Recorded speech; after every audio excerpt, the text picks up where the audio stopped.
la définition. Encadrer un nombre, c'est l'écrire entre deux autres nombres consécutifs, ce qui veut dire qui se suivent. Et bien sûr, un des deux nombres est plus petit et l'autre est plus grand. Par exemple, si je prends 3,5 et que je veux l'encadrer entre deux nombres entiers qui se suivent, eh bien, si j'ai un peu de difficulté, je peux regarder ma règle. Donc, je prends ma règle et je regarde 3,5 et je regarde que 3,5 est entre 3 et 4. Et donc, je peux compléter que c'est entre 3 et 4. Mais ça, vous n'aviez pas besoin de la règle probablement pour le faire. Alors, regardons maintenant ce qu'il en est pour ce nombre-là, 17 tiers. 17 tiers, c'est une fraction, c'est donc un nombre. Par contre, une fraction, c'est aussi une opération. Et oui, c'est la division. Si je tape sur ma calculatrice 17 divisé par 3, ça m'affiche 5,666666667, qui est très long.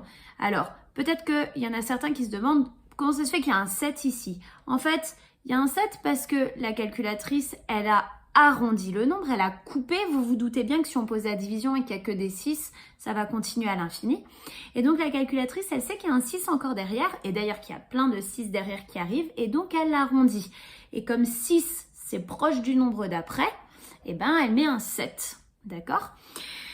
Et moi, ce que je veux maintenant, c'est donner un encadrement de ma fraction 17 tiers entre deux nombres entiers.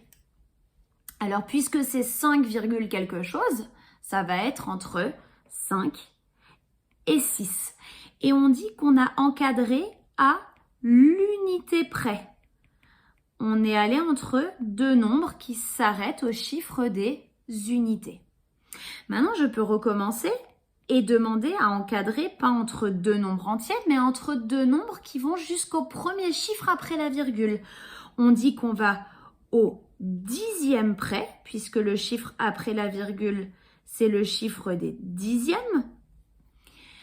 Et donc, ça va être entre 5,6 et 5,7. Comment je le sais? Eh bien, c'est simple. Si j'imagine le dessin, je vais avoir 5 paquets entiers, 6 colonnes qui représentent les dixièmes, 6 tout petits carrés qui représentent les centièmes et encore des choses plus petites qu'on ne dessine plus.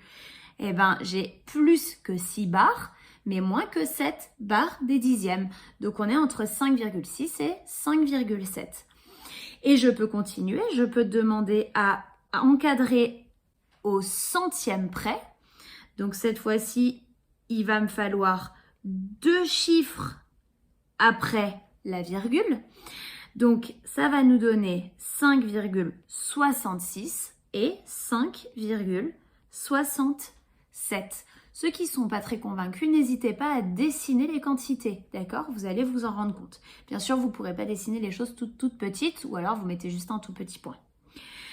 Une dernière chose, de ce côté-là, on dit qu'on a la valeur approchée par défaut. Défaut, c'est quand il manque quelque chose. Et donc, effectivement, on a pris un peu moins que le nombre. Donc, il manque quelque chose. Et de l'autre côté, on a ce qu'on appelle la valeur approchée. Cette fois-ci, on a des choses en trop.